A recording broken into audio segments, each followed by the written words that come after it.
Le Seigneur vous bénisse. Shalom, shalom au peuple de Dieu.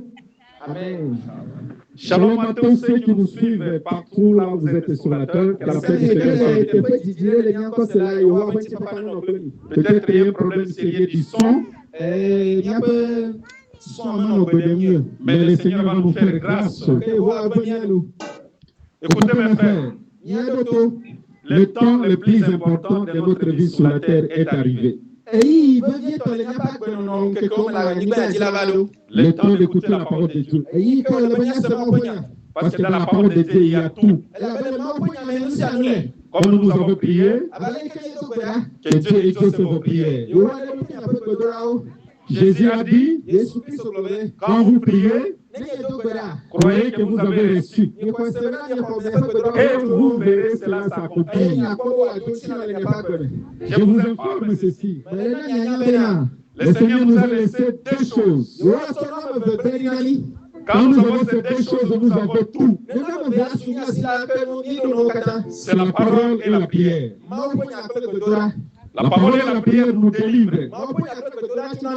La parole et la prière accordent la solution à tous nos problèmes. Remarquez, il y avait un animal qui était attaché. Vous avez déjà lu plusieurs fois la Bible. Ce qui est plus important, c'est de recevoir l'explication des Écritures que nous les autres les jours. Il y avait un animal qui était attaché à l'arbre, un anon. Une ânesse. Jésus avait plusieurs apôtres, n'est-ce pas? Mais il a envoyé seulement deux disciples. Deux apôtres. Allez détacher l'animal. Et dites que le maître en a besoin. C'est là où je comprends. Nous aussi, nous étions attachés dans le monde. Nous étions attachés dans la magie, dans la coutume, dans le fétichisme. Mais le Seigneur a envoyé la parole et la prière pour nous délivrer. Soyez délivrés au nom de Jésus-Christ. Que le Seigneur bénisse. Israël était en esclavagisme en Égypte. Mais l'Éternel a envoyé deux hommes. Il a envoyé Moïse, il a envoyé aussi Aaron pour aller libérer Israël de l'Égypte. Car Dieu se répète toujours. L'Égypte, c'est le monde. Nous étions dans le monde. Mais l'Éternel est Dieu grand et redoutable. Dans sa bonté immense, il nous a envoyé la parole et la prière. Car Moïse est un prophète. Il représente les porte-paroles de la parole. Il représente les porte-paroles. Mais Aaron est un sacrificateur. Il est là pour les services. Il représente la prière. Que le Seigneur vous bénisse. Est-ce que vous avez la joie d'écouter la parole ce soir? Applaudissez très fort le Seigneur. Comme je l'avais dit hier, vous êtes le béni de Dieu. Dieu vous a aimé. Dieu a voulu que vous écoutez la parole véritable. L'évangile sans mélange. La parole où on n'ajoute rien, on ne retranche rien. La parole qui n'est pas sortie d'un homme, mais la parole qui est sortie du Dieu créateur. Que le Seigneur vous bénisse. Que Dieu bénisse tous ceux qui sont venus pour la première fois. Alors écoutez mes frères, nous avons beaucoup de choses à vous dire, mais le temps est limité. Vous pouvez venir tous les jours, jusqu'à dimanche. Nous parlons sur les nids posés sur les rocs. Nous avons dit ceci. Les nids d'oiseaux, c'est la maison des oiseaux. Et l'homme qui a bâti sa maison sur le roc s'appelle Jésus-Christ. Matthieu chapitre 16. Jésus a dit, tu es Pierre, fils de Jonas. Et sur ce roc, je bâtirai mon église. Nous avons dit que le Seigneur était prudent. Et nous avons vu dans Matthieu chapitre 7. Le Seigneur dit ceci, quiconque écoute la parole et la met en pratique est semblable à un homme prudent. Comme vous qui êtes là, si vous écoutez la parole de Dieu et que vous la mettez en pratique, vous êtes comparable à cet homme prudent qui a bâti sa maison sur le roc. La pluie est venue, le vent est venu, les torrents sont venus, mais la maison est restée debout. Que le Seigneur vous bénisse, que Dieu d'amour vous bénisse. Nous avons dit hier ceci. Nous ne sommes pas venus poser un autre enseignement. Nous n'avons pas un autre fondement à poser. Ce n'est pas une nouvelle église qui se crée au Togo. Mais l'église de celle qui est déjà au Togo a commencé à Jérusalem. C'est arrivé à Judée. C'est arrivé à Samarie. Et l'église est arrivée jusqu'à Togo. C'est le prolongement de l'église qui a commencé par Jésus. Je vais dire quoi? La même parole qui a été prêchée par les apôtres le jour où le Saint-Esprit était descendu. Vous savez qu'il y avait les gens qui étaient sauvés ce jour-là. C'est la même parole qui est prêchée jusqu'à ce soir.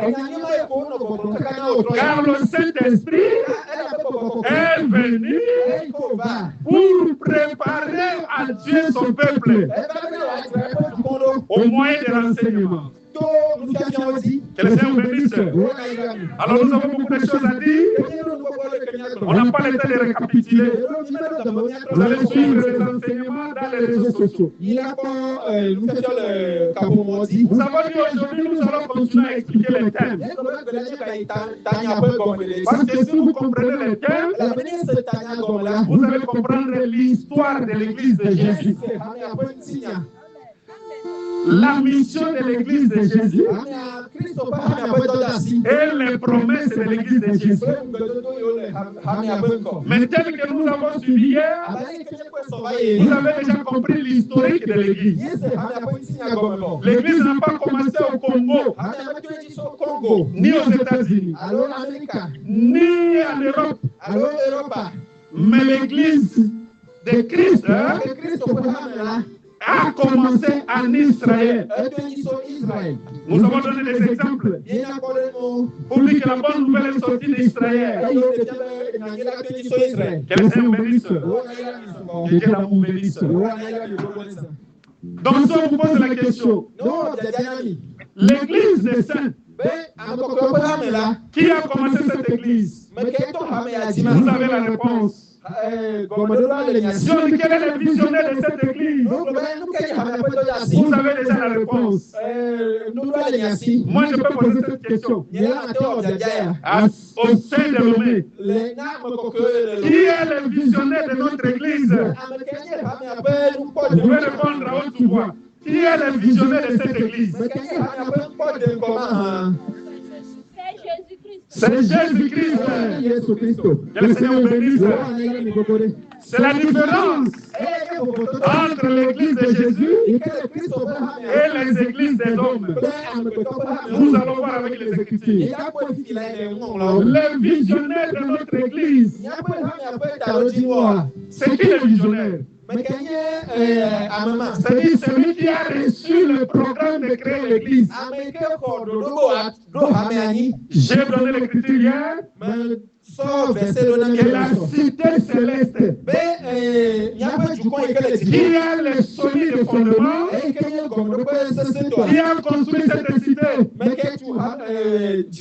qui est l'architecte de cette cité.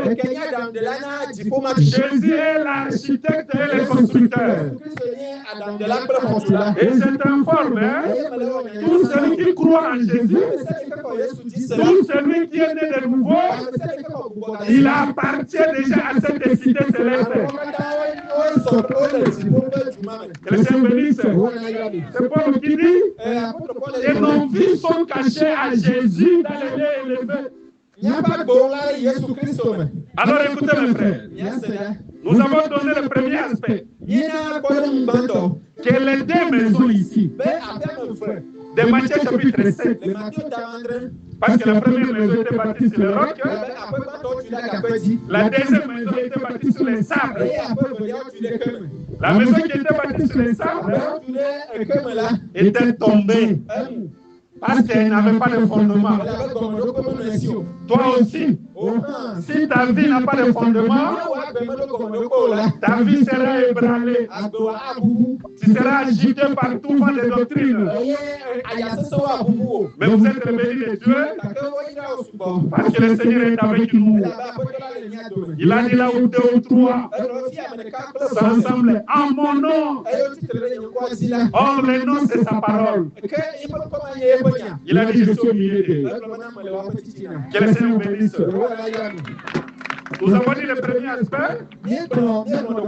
Les deux maisons ici, c'est l'Église et Israël. Israël, c'est une maison.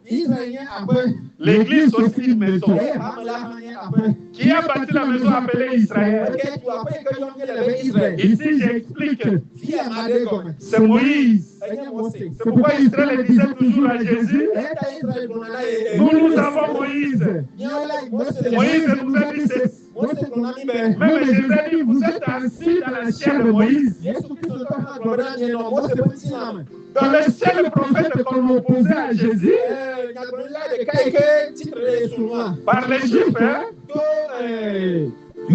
c'était toujours Moïse. Vous connaissez, non? Jean chapitre 8, par exemple. Moïse nous a dit, mais qu'est-ce que toi tu dis? Or, Jésus a dit, si vous croyez à Moïse, vous devez croire en moi, parce que Moïse a écrit de moi. Que le Seigneur bénisse. Ça, c'est le premier aspect. Alors, écoutez mes frères, les rochers, les rocs, nous avons dit que les rocs, c'est les rochers qui est dans la terre, sous le sol, qui sert de fondement. Donnez les chaises à ceux qui sont debout. Que tout le monde puisse s'asseoir. Prenez même ma chaise, moi je vais rester debout jusqu'à la fin. Et vous avez dit, il faut ajouter, acheter les chaises. Car le Seigneur ajoute chaque jour à l'église ceux qui sont sauvés. C'est comme aujourd'hui, le Seigneur a ajouté plusieurs. Applaudissez le Seigneur de gloire. Alors, Jésus, c'est lui le rocher. Jésus, c'est lui le roc. Le roc est le fondement de notre maison appelée Église. Alors écoutez-moi très bien, mes frères et sœurs. Suivez-moi très bien les saints de Togo. Et tous ceux qui me suivent partout dans les réseaux sociaux. Jésus comme un roc, comme un rocher, il joue trois rôles. C'est très important ce que je veux dire. Il joue trois rôles. D'après les écritures que nous avons vues. Le premier rôle, il sert le fondement de la maison. Il est la pierre angulaire, c'est-à-dire la pierre de la fondation. Pour qui? Pour ceux qui croyaient en lui, Que le Seigneur vous bénisse. C'est-à-dire, tout celui qui croit en Jésus, Jésus est le fondement de sa vie. Parce que nous formons l'Église. L'Église est bâtie sur Jésus-Christ. Mais qui est Jésus? Jean chapitre 1er, verset 1 à 12. Au commencement était la parole. La parole était avec Dieu. La parole était Dieu. Vous voyez? La parole qui était avec Dieu, la parole était Dieu, la parole a été faite chair. C'était Jésus, c'est lui la parole. Jésus, c'est lui qui était au commencement. Jésus, c'est lui qui est Dieu véritable. Donc Jésus, le fondement, c'est la parole de Dieu. Mais c'est quoi la parole de Dieu? Est-ce que vous me suivez? C'est quoi la parole de Dieu? Tout le monde peut dire que nous avons la parole de Dieu. La parole de Dieu, je vais résumer. C'est l'écriture exacte et l'explication de l'écriture selon la pensée de Dieu. Néhémie chapitre 8, verset 8. La Bible dit, il lisait ce qui est écrit dans les livres de la loi de Dieu. C'est comme aujourd'hui, les livres de la loi de Dieu, c'est la Bible aussi. C'est-à-dire, nous pouvons lire ce qui est écrit dans la Bible. Mais cela n'est pas suffisant. Néhémie 8, verset 8, il dit, et il donnait l'explication. Il donnait le sens de l'écriture. C'est ce que nous appelons la révélation de l'écriture. Car l'écriture qui n'est pas expliquée, c'est comme un songe qui n'est pas révélé. Et ça ne donne pas la vie. Vous connaissez un roi, Babylone a eu les songes. Il cherchait l'explication du songe. Tant qu'il n'y avait pas d'explication, il était dans les tourments. Tout celui qui a l'écriture, la Bible qui n'a pas d'explication, jusque-là, il n'y a pas la vie. Mais il donne l'explication. Daniel a dit au roi, c'est l'Éternel qui révèle les songes. C'est Jésus-Christ qui donne l'explication. Ce n'est pas la force de l'homme. Ce ne sont pas les études faites. Mais Dieu se révèle à qui il veut. Que le Seigneur bénisse. Je suis allé là-bas pour dire, la parole de Dieu, c'est les Écritures et l'explication des Écritures. Et cette explication ne doit pas avoir une interprétation particulière. Donc, il ne faut pas dire non, selon moi, selon ce que je vois. Il faut demander au Saint-Esprit de nous révéler.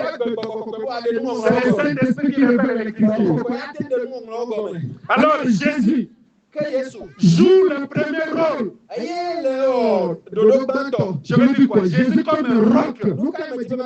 Il joue le rôle de la fondation de l'Église. Ça, c'est le premier rôle. Et nous allons continuer à voir ça. Que notre vie, l'Église, est posée sur l'enseignement de Jésus-Christ. Deuxième rôle, nous avons lu que cette pierre est devenue une occasion de chute, un pierre d'achoppement. Et celui qui s'est heurté contre cette pierre est tombé. Je vous informe, ce n'est pas nous l'église. Parce que nous sommes déjà bâtis sur Jésus. Nous n'allons pas tomber. C'est pourquoi quand vous apprenez que l'église était tombée, et il y a un prophète qui est venu relever l'église. Dites que l'église du Seigneur ne tombera pas. Et l'église du Seigneur n'a jamais tombé. N'est jamais tombé. Parce qu'elle est bâtie sur le roc. C'est le nid d'oiseau bâti sur le roc. Mais bon, l'écriture précise que la pierre qu'ont rejeté ceux qui bâtissaient,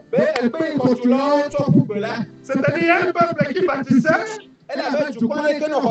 qui a vu la pierre, qui a vu le rocher, au lieu de prendre le rocher et en faire sa fondation, ce peuple-là a rejeté. Maintenant, Acte chapitre 4, Pierre dit aux Juifs, il dit, c'est vous qui avez rejeté la pierre. C'est-à-dire, Jésus est venu en Israël, mais Israël a rejeté Jésus. Mais Jésus est venu chez nous au Togo, nous avons reçu Jésus. C'est merveilleux. Car la Bible dit, elle est venue chez les siens. Vous voyez, Jésus est né en Israël. La maison de Jésus, Jésus c'était juif, naturellement comme ça. Lui-même a dit que le prophète n'est pas accepté dans sa patrie. C'est que physiquement Jésus a une patrie. Et la patrie d'Israël, c'était, la patrie de Jésus, c'était Israël. Elle est venue chez les siens, la parole. Mais les siens l'ont rejeté. Maintenant, à tous ceux qui l'ont rejeté, à ceux qui croient à son nom, Dieu leur a donné le pouvoir de devenir enfants de Dieu. Comme nous avons reçu l'évangile, nous pouvons dire que nous sommes des enfants de Dieu. Nous sommes des enfants de Dieu. Oh, quelle joie d'être enfant de Dieu. Si tu es enfant de Dieu, il va prendre soin de toi. Parce que le Père, il prend soin de ses enfants. Que le Seigneur bénisse. C'est pourquoi il a dit quand vous priez, dites que notre Père qui est aux cieux. Ah, il faut que tu sois enfant. Il faut que tu sois son enfant pour l'appeler Père. Et il va répondre à tes besoins. Et Jésus-Christ répond à tes besoins. Car le Père donne les bonnes choses à ses enfants. Ah, nous comprenons que la pierre appelée Jésus est devenue une pierre d'achoppement pour Israël. C'est Israël qui s'était heurté sur cette pierre et qui est tombé. Nous avons vu hier que la maison appelée Israël est tombée. Mais la maison appelée Église n'est pas tombée. Paul dit ceci à Timothée, que les solides fondements de Dieu restent debout. L'église du Seigneur est debout. C'est les solides fondements. Parce que c'est bâti sur les rocs. Mais Israël est tombé. Voilà pourquoi Jésus reviendra pour relever Israël. Je vous informe que Jésus rentrera en Israël pour restaurer le royaume d'Israël. Que le Seigneur vous bénisse. Que Dieu l'amour vous bénisse. Donc vous avez compris le deuxième rôle de cette pierre. Elle est devenue une occasion de chute pour Israël. Je prends l'exemple pour me faire comprendre. Jésus avait plusieurs disciples. Il a marché avec eux, il a marché à un moment donné. Il dit, quiconque ne mangera pas ma chair et ne boira pas mon sang. Vous avez déjà lu ça, non? N'est pas digne de moi. Le groupe des disciples s'est divisé en deux. Les autres ont dit ceci. Cette parole est dure. Qu'ils veulent la supporter. La Bible dit, ils ont abandonné Jésus. Vous voyez comment Israël. Ici, cette partie des disciples. J'explique ça comme Israël qui a abandonné Jésus. Mais il y a une partie qui est restée. Jésus pose la question. Mais vous, pourquoi vous n'êtes pas partis? Pierre a dit, à qui irons-nous encore? Car tu as les paroles de la vie. Nous irons chez qui encore? Nous avons rencontré l'homme qui donne la vie. Tu vas encore aller où? Tu vas aller chez qui encore? Celui qui donne la vie s'appelle Jésus-Christ. Là, celui qui donne la vie doit être lui-même vivant. Je reprends. Celui qui donne la vie doit être lui-même vivant. Tous les prophètes sont morts. Alors, tous ceux qui croient à un prophète quelconque, c'est qu'il est le plus malheureux. Il faut croire à celui qui a la vie, qui donne la vie. Je donne un verset que Jésus est le vivant. Apocalypse chapitre 1er, verset 18. Jésus se présente que moi je suis le vivant. C'est-à-dire, j'ai vaincu la mort. Que le Seigneur bénisse. Vous avez compris qu'Israël s'est heurté contre la pierre et Israël est tombé. Mais gloire soit rendue à Dieu. Dieu se souviendra d'Israël pour venir le relever. Car nous et Israël, nous devons être à table un jour ensemble. Que le Seigneur bénisse. Que l'amour bénisse. Maintenant, le troisième rôle. Le rôle qui est ici. Joue aussi un troisième rôle. C'est Jésus qui a dit. Il dit ceci. La pierre qu'ont rejeté ceux qui bâtissaient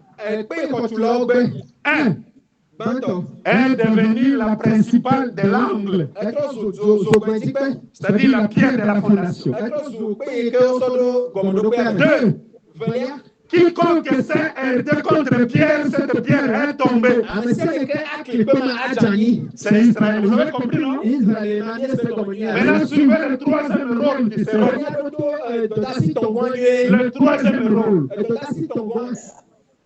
Quiconque la pierre tombera sur lui sera écrasé. Applaudissez le Seigneur. Ça, c'est quelle pierre? Il va tomber sur quelqu'un.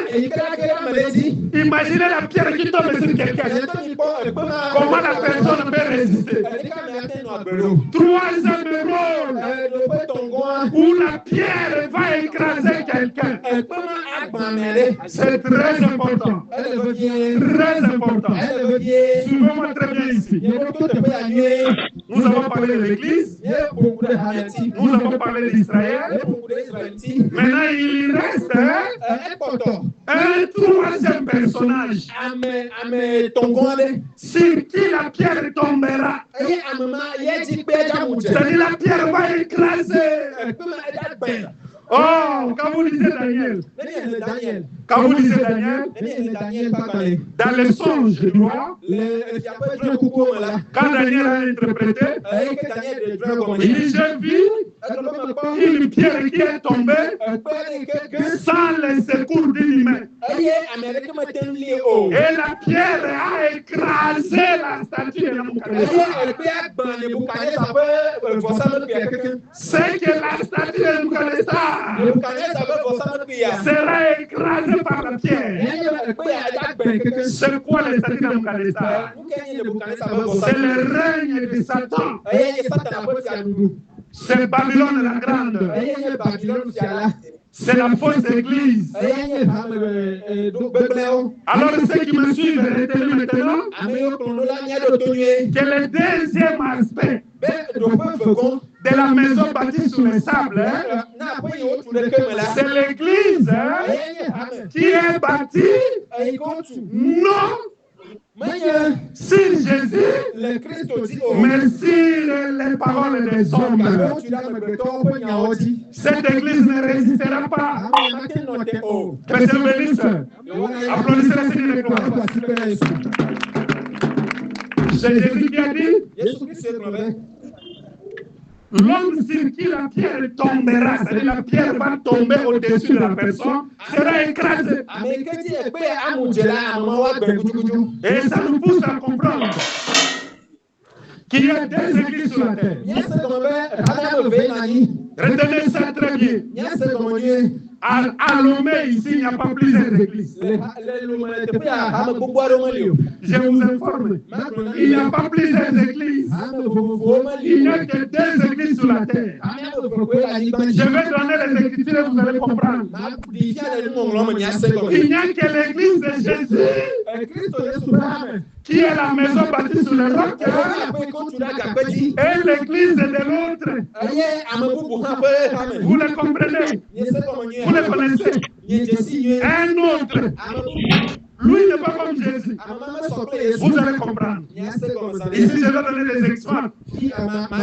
Je vais donner des exemples pour que vous compreniez. Il n'y a que deux maisons. C'est là le deuxième aspect. Le temple de Dieu, qui est l'église du Dieu vivant. Donc, l'apôtre Paul a dit que vous êtes le temple de Dieu. Il y a aussi le temple de Dagon. C'est-à-dire la synagogue de Satan. Satan aussi a une synagogue et c'est un fort. La synagogue, c'est une maison, non? Une maison où les gens vont prier. Jean vu la synagogue et le Satan dans les livres de l'Apocalypse. Qu'est-ce qui prouve qu'il n'y a que deux églises sur la terre? Il n'y a pas plusieurs. Quand vous lisez Proverbe chapitre 9, est-ce que vous me suivez? Est-ce que vous me suivez? Quand vous lisez Proverbe chapitre 9, on dit que la sagesse a bâti sa maison. La sagesse a une maison où elle fait entrer les gens dans cette maison. Elle est en train de crier. Vous, moi, je suis en train de crier devant vous. Venez entrer dans ma maison. Ça, c'est la sagesse. Venez entrer dans ma maison. Et la Bible dit la sagesse a bâti sa maison. Elle a taillé les 7 colonnes. Je vous informe, la maison bâtie par la sagesse s'appelle l'église de Jésus-Christ. Parce que les sages, c'est Dieu lui-même. Ça, c'est la première maison. C'est notre maison.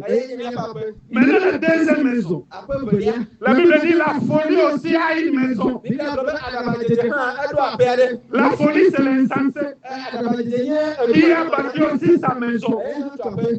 Elle est en train de crier. Venez entrer dans ma maison. Venez entrer dans ma maison. Ah, vous voyez que la sagesse appelle les gens. La folie aussi appelle les gens. Maintenant, Il faut une grâce de Dieu pour entrer dans la maison des sages. C'est comme vous êtes bénis de Dieu. Parce que Dieu a voulu que vous entrez dans sa maison. Dieu a voulu que vous entrez dans sa maison. Je prends un deuxième exemple. Vous avez compris? Le proverbe 9. Il y a deux maisons. La maison des sages et la maison des insensés. Jésus a dit ceci. Il n'y a que deux chemins. Il y a un chemin qui est trop étroit. Mais c'est le chemin qui mène à la vie. Il y a un deuxième chemin. C'est un chemin spacieux. Un chemin large. Ce chemin-là mène à la perdition. Ah, je comprends qu'il n'y a que deux chemins sur la terre. Il faut vérifier. Vous êtes sur quel chemin? Or, Jésus a dit, je suis la vérité. Je suis le chemin, je suis la vie. Nous avons suivi le chemin appelé Jésus. Nous avons suivi le chemin appelé Jésus, qui est aussi la vérité. Que Dieu bénisse. Qui est aussi la vie. Je reprends. Jésus a dit sur la terre, il n'y a que deux chemins. Il y a les chemins qui mènent à la vie et les chemins qui mènent à la perdition. Est-ce que vous êtes présents? Est-ce que vous suivez l'évangile de Christ? Je donne un troisième exemple. Pour que vous ne disiez pas que ce pasteur qui est venu du Congo nous a menti qu'il n'y a que deux églises sur la terre. Je prends un deuxième exemple, un troisième. Vous savez que dans la Bible, il n'y a que deux animaux qui ont parlé d'une voix d'homme. C'est-à-dire un animal qui parle comme un homme parle. Le premier, lorsqu'il a parlé, c'était pour séduire l'homme. Les chemins de la séduction. Mais le deuxième animal, quand il a parlé, c'était pour ramener l'homme qui s'égarait. Vous avez déjà compris. Le premier animal qui a parlé, c'est le serpent. Dans les jardins d'Éden. Vous savez que le serpent parlait à Ève, non? Et le serpent menait la séduction. Mais le deuxième animal qui a parlé, c'est l'âne de Balaam. La Bible dit Balaam s'est égaré déjà. Mais l'âne a dit, mon chef, le chemin là n'est pas bon. Ça, c'est le chemin de la perdition. Vous voyez que le Seigneur vous bénisse. Moi, je vous invite à suivre le chemin de la vie. Je prends un quatrième exemple. Si vous n'êtes pas convaincu, je prends un quatrième exemple. Vous connaissez Jean d'Apocalypse? Jean, l'apôtre Jean. Voilà. Quand vous lisez Apocalypse chapitre 17, la Bible dit, il y a un ange, le même ange. La Bible dit ceci. Un des 7 anges qui détient les 7 trompettes. Les 7 coupes, je vous l'ai dit. Mais dis Jean, viens. Je vais te montrer une femme. Retenez que l'église, c'est la femme de Jésus. Amen. Là, c'est pas compliqué, non?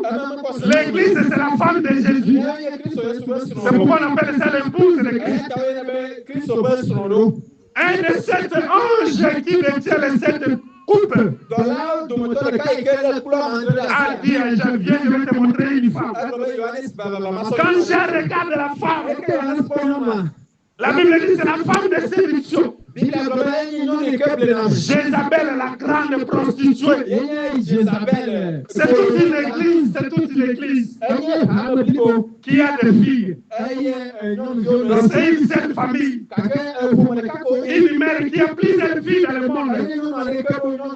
Et vous allez voir ces filles-là comme des églises différentes. Non, ce ne sont pas des églises différentes. Elles portent le portrait de leur mère. Jézabel, la grande prostituée. Maintenant, arrivé dans le livre d'Apocalypse chapitre 21, le même ange qui mettait les 7 coupes a dit à Jean, viens, je vais te montrer une deuxième femme.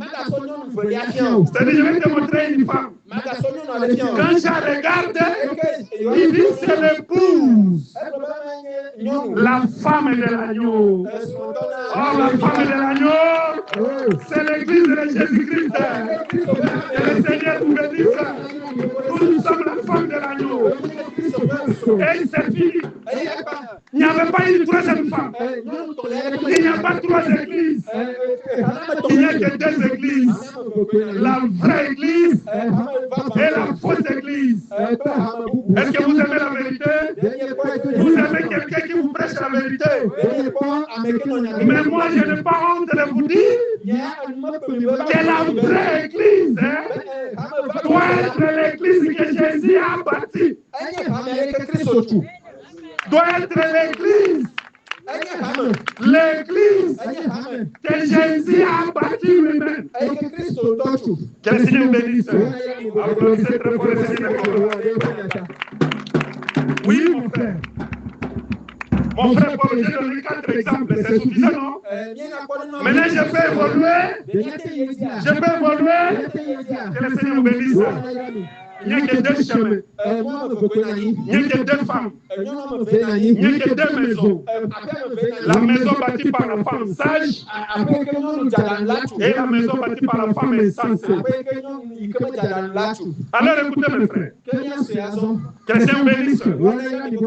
Jusque-là, j'ai expliqué que le roc a joué un 3e rôle d'écraser la fausse église qui est le règne de Satan. C'est pourquoi vous entendez parler. Il y a Christ, il y a l'antichrist. Voilà. Que le Seigneur bénisse. Il n'y a que Christ et l'antichrist. C'est que Christ a sa maison. L'opposé de Christ s'appelle le diable. Qui a aussi sa maison. Alors ne soyez pas fanatiques des hommes. Donc, ne soyez pas fanatiques des églises. Cherchez celui qui a donné la vie, qui a accepté de répandre son sang. C'est Jésus-Christ. Que le Seigneur bénisse. Or, Jésus aujourd'hui, c'est la parole. Et la foi vient de ce qu'on entend. Ce qu'on entend, c'est la parole de Christ. La foi ne vient pas de ce qu'on voit. C'est pourquoi ne me regardez pas. Moi, je ne suis rien. Mais écoutez ce que je suis en train de vous dire. La foi ne vient pas de ce qu'on voit. Mais la foi vient de ce qu'on entend. Vous voulez que je donne un exemple? Que le Seigneur bénisse. Quand vous voyez dans les églises des hommes, on a mis des photos. Non, ça c'est la photo du prophète. Ça c'est la photo de Jésus. Ah, mes frères, moi je cherche le photographe qui avait photographié Jésus. Oh, ça c'est la photo de Jésus. Ça c'est la photo du visionnaire. Ça c'est la photo du pasteur. Non, ça ne donne pas la foi. Mais nous avons besoin d'écouter la voix de Dieu. Que le Seigneur bénisse. Je prends un exemple biblique. Un exemple biblique. Que le Seigneur bénisse. Je suis dans Jean chapitre 20. Jésus est ressuscité. Vous êtes présents? Jésus est ressuscité. Maintenant, il y a Marie. qui connaissait bien Jésus. Mais parce que Jésus est ressuscité, Marie est allée au cimetière. Elle voit Jésus, mais elle lui pose la question. Mais je cherche mon maître. Je cherche mon maître. Elle n'a pas reconnu Jésus. Elle a même passé. Mais quand Jésus a parlé, Marie n'avait pas ignoré la voix. Mais Marie a ignoré le visage. Elle a dit, ah, Rabouni, ça c'est la voix de maître. Rabouni qui veut dire maître. La prière est que Jésus soit le maître de ta vie. Que Jésus soit le fondement de ta vie. Que désormais ta vie soit fondée dans la parole véritable. Abandonnez les fétiches. Les fétiches, ce sont les aventuriers. Les marabouts n'en parlent même pas. Les marabouts, ce sont les escrocs. La preuve, ils sont incapables de vaincre la mort. Or, celui qui a vaincu la mort, il a dit ceci: je suis capable de donner ma vie et de la récupérer. C'est Jésus-Christ. Je l'aime beaucoup. Je l'aime beaucoup. Parce qu'il est capable de changer ma vie. Jésus bénit. Jésus guérit. Jésus délivre. Il change la vie de quelqu'un.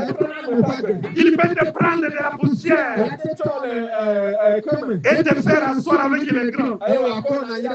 Si Jésus veut te bénir, il ne fera même pas de quartier. Il ne doit même pas demander si tu as étudié ou pas. Si les politiciens te connaissent, ils n'ont même pas besoin de savoir tu es né dans quelle famille, riche ou pauvre. Il est capable de te prendre quelque part et de te faire un grand. Que Dieu te bénisse. Mais les marabouts, les féticheurs, quelqu'un qui fait semblant de donner des richesses. Mais regardez là où il habite. Regardez là où il habite. Ça ne nous donne pas l'idée que c'est un aventurier. Répandez-vous, croyez à Jésus, et vous aurez dans ce siècle les centiples, toutes sortes de bénédictions. Mais aussi et surtout, dans le siècle à venir, la vie éternelle. Car cette vie est validée. Il faut espérer. Il faut espérer. Et après cette vie, il y a une vie meilleure. Que le Seigneur bénisse. Alors maintenant, je vais continuer. Écoutez mes frères. L'église qui nous intéresse, la maison qui nous intéresse, c'est notre maison. C'est l'église de Jésus-Christ. Et l'église de Jésus, vous connaissez une femme mariée, où Marie a interdit son mari. Son mari sait que c'est mon épouse. Mais elle va prendre le nom des gens. Mais le mari sera très jaloux. Je vais dire quoi? L'église de Jésus lui appartient en propre. Et cette église n'a pas commencé en Afrique, ni aux États-Unis. L'église a commencé en Israël. Que le Seigneur bénisse. Alors, qui prêche dans l'église de Jésus? Là encore, c'est un grand problème qu'il faut résoudre. Nous apprenons qu'un prophète est sorti de l'Asie. Un autre est sorti du Congo-Kinshasa. Un autre est sorti des États-Unis. Pour dire que c'est moi. Je suis le seul que Dieu a envoyé. Mais nous allons interroger la Bible. Aujourd'hui, pour être sauvé, est-ce que vous allez écouter seulement une personne? Est-ce que vous êtes présent? Vous êtes présent? Que le Seigneur bénisse. Écoutez mes frères. Jésus dit ceci: comme le Père m'a envoyé, moi aussi je vous Vous voyez? Il n'a pas dit je t'envoie, mais je vous envoie. C'est que Jésus doit avoir plusieurs envoyés. Aujourd'hui, on ne peut plus parler d'un seul envoyé. Je prends un autre exemple. Moi, j'aime donner les exemples qui sont écrits.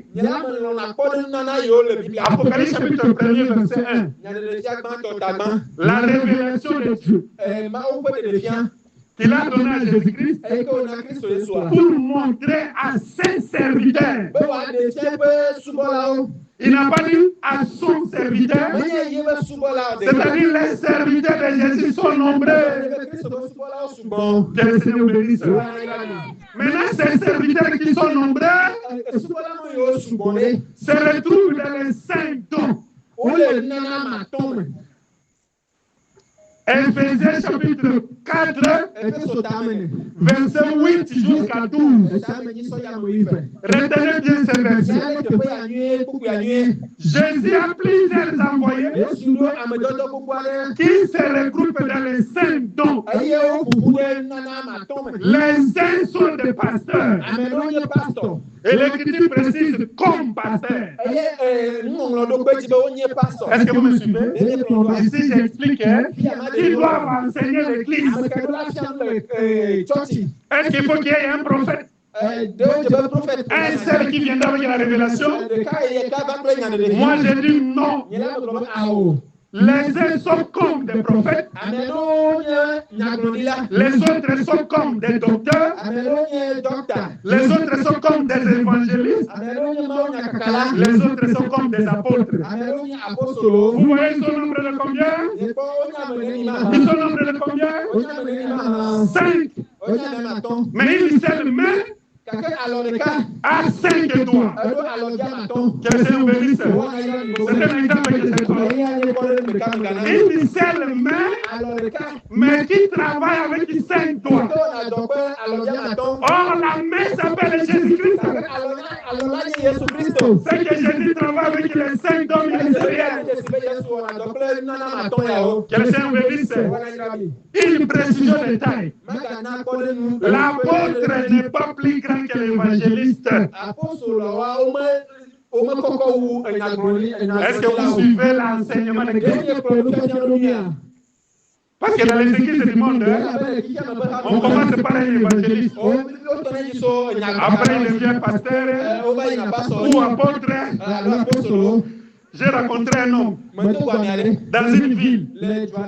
Il me dit, moi, dans notre communauté, moi, je suis là. Ça fait 10 ans que je suis encore évangéliste. Je lui ai dit, mais on ne change pas de ministère. On ne change pas de ministère. Tu resteras évangéliste si réellement tu l'es. Le pasteur n'est pas plus grand que l'apôtre. L'apôtre n'est pas plus grand que le docteur. Le prophète n'est pas plus grand que le pasteur. Parce que je parle avec les Écritures. Maintenant, vous voulez que je donne un ou deux exemples? Remarquez. Chrétien bénisse. La fête continue. Il faut venir demain. Accordez-moi la parole à temps. Car nous avons besoin d'écouter ces choses. Je vais démontrer que tous les 5 ministériels sont égaux. Tous les 5 dons ministériels sont égaux. C'est la précision des tailles. L'évangéliste n'est pas un garçon de course du pasteur. Moïse a dit ceci. Exode chapitre 30. Pour fabriquer le parfum, selon l'art du parfumeur. Or, cela mit dit à Salomon, cantique de cantique. Ton nom est un parfum qui se répand. Or, Jésus dit ici, il y a plus que Salomon. C'est que le véritable Salomon, c'est Jésus-Christ. C'est lui le parfum qui se répand. Et son odeur est arrivée jusqu'à l'ombre. Que le Seigneur vous bénisse. Vous savez, non? Il y a une femme a brisé le parfum, mais l'odeur a été répandue dans toute la maison. Jésus est mort en Israël, mais la nouvelle est arrivée jusqu'à Lomé. C'est un parfum qui se répand, l'odeur du parfum qui se répand. C'est pas la nourriture du jour. C'est pas ce que je cherche. Ah, l'évangile. Moïse a dit, vous allez prendre 5 produits pour fabriquer ce parfum. Un parfum spécial. On ne trouve pas jamais chez quelqu'un d'autre. Je vous informe que Jésus est l'unique solution. Jésus est le seul qui est spécial de notre vie. Vous allez prendre 5 produits, mais en quantité égale. C'est-à-dire qu'il n'y a pas un produit qui sera plus grand qu'un autre. Or, les 5 produits qui constituent le parfum, c'est les 5 dons ministériels qui constituent Jésus-Christ lui-même. Parce que Jésus, c'est lui les 5 dons ministériels. Que le Seigneur bénisse. Je prends l'exemple qui prouve que Jésus, il représente tous les 5 dons. Est-ce que vous êtes présent? Vous êtes fatigué? Vous êtes fatigué? Je peux avancer? Remarquez. Ésaïe chapitre 9, verset 5 à 10.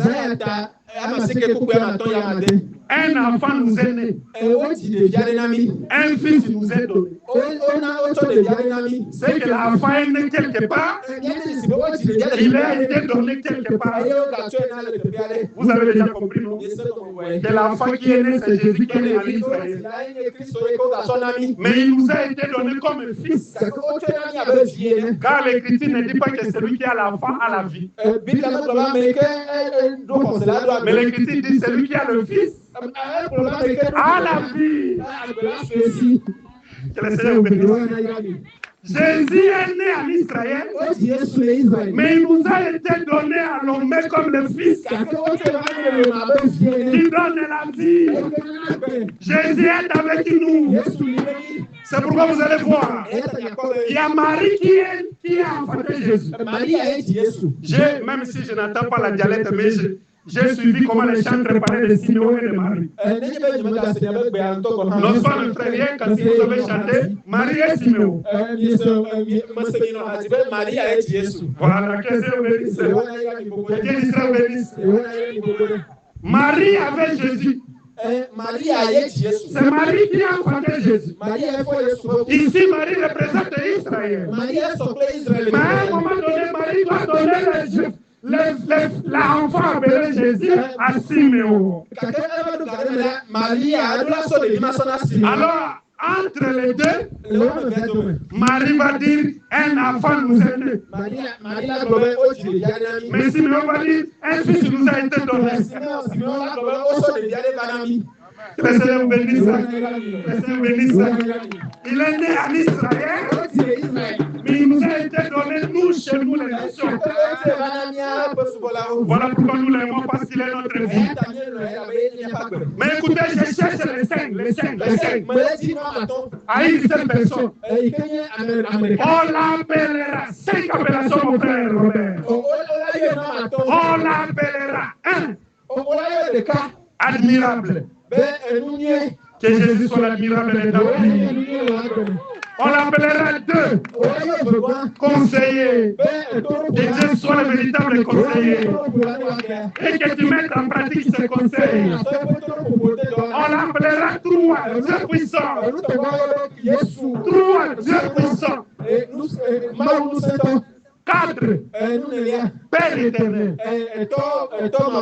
5. Prince de la paix. J'ai donné le verset. Ce n'est pas moi, je suis votre frère. Ésaïe chapitre 9, verset 5 à 6. Vous voyez, le fils a 5 appellations, mon frère. Un seul fils, il a 5 appellations. Les uns comme apôtres, les autres comme évangélistes, les autres comme pasteurs, les autres comme prophètes, les autres comme docteurs. Que le Seigneur vous bénisse. Jésus, c'est lui le véritable apôtre. Jésus, c'est lui le véritable docteur. C'est lui le véritable évangéliste. C'est lui le véritable prophète. Et ainsi de suite. Je prends un dernier exemple. Un autre exemple de la Bible. Et Jésus représente les saints. Voilà pourquoi nous autres nous sommes cons. En réalité, moi je ne suis pas un docteur. Moi je suis comme un docteur. Parce que le vrai docteur c'est Jésus. Que le Seigneur vous bénisse.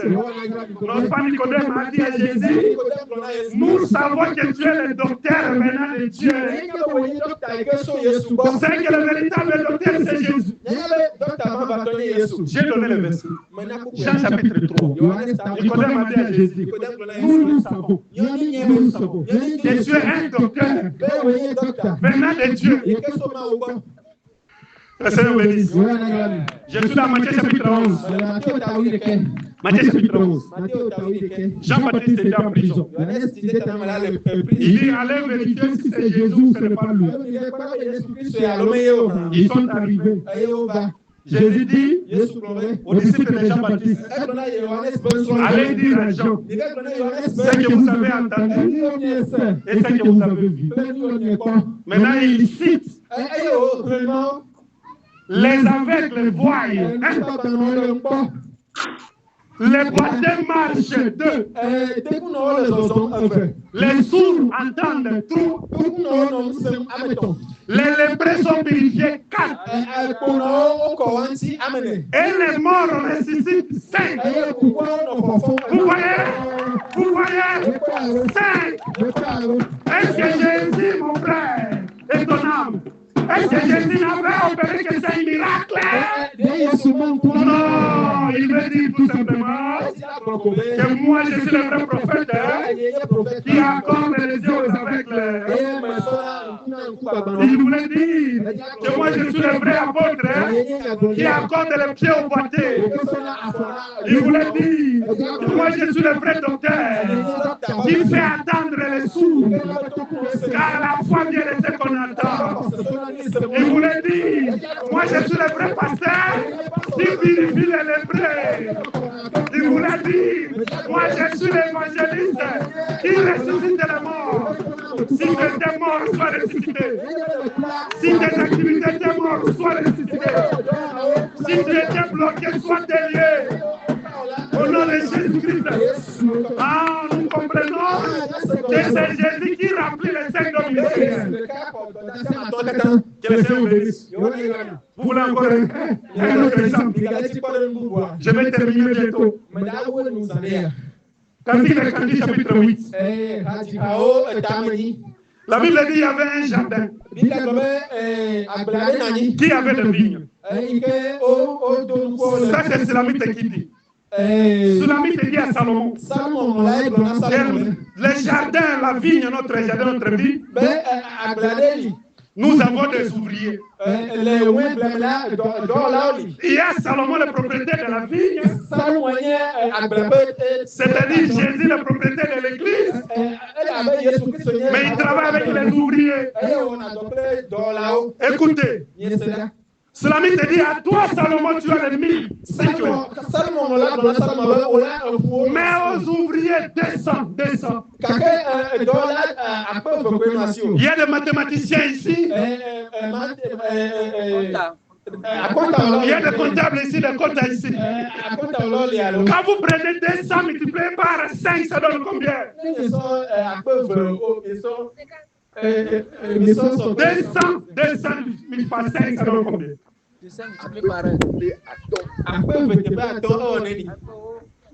200 multiplié par 5, ça donne combien? Ça donne 1000. Je change la formule.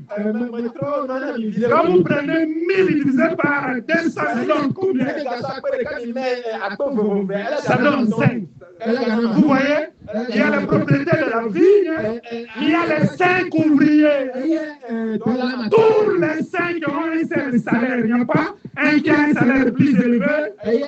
Vous avez déjà compris que tous les 5 ministères sont égaux. Mais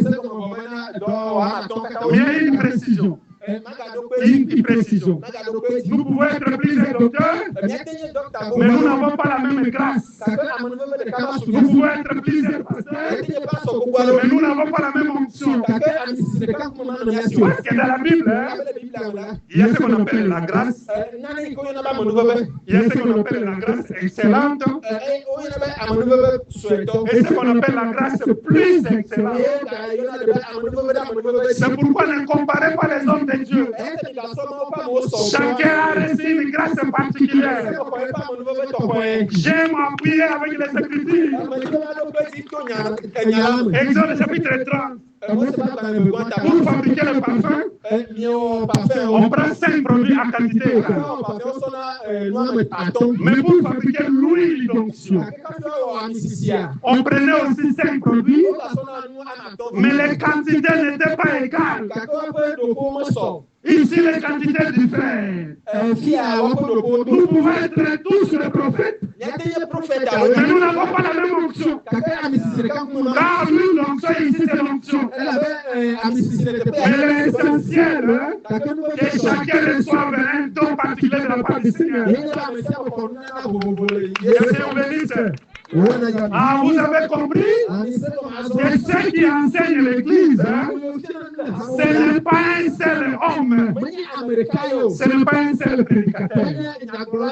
Ils sont nombreux, chacun selon sa grâce. Mais ils se retrouvent dans les 5 dons ministériels. Que le Seigneur bénisse. Alors, vous avez compris, mes frères, que l'Église du Seigneur, Jésus travaille avec ses serviteurs. On appelle les ministres de Dieu. Les ministres de Dieu. C'est pourquoi l'apôtre Paul a dit, ne prenez pas la grâce de Dieu en vain. Puisque nous sommes ouvriers avec le Seigneur. Mais le pasteur ne veut pas dire que l'Église m'appartient.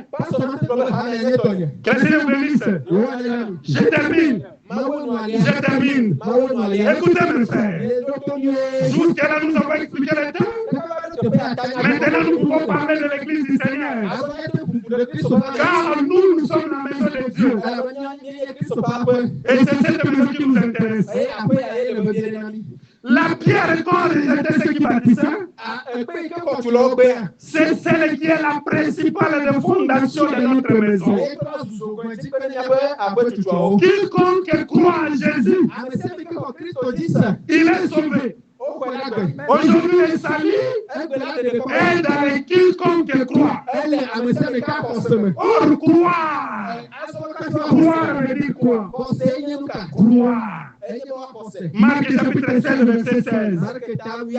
Celui qui croira et qui sera baptisé, il sera sauvé. J'ai tout dit. Si on te pose la question, qui sera sauvé? Donnez seulement Marc 16, verset 16. Celui qui croira la parole véritable et qui sera baptisé, il sera sauvé. Maintenant, celui qui ne croira pas, il sera condamné. Ce n'est pas moi. Moi, je ne veux pas que vous soyez condamnés. Moi, je veux que vous soyez sauvés. Que le Seigneur bénisse. Croire à l'évangile de Jésus-Christ.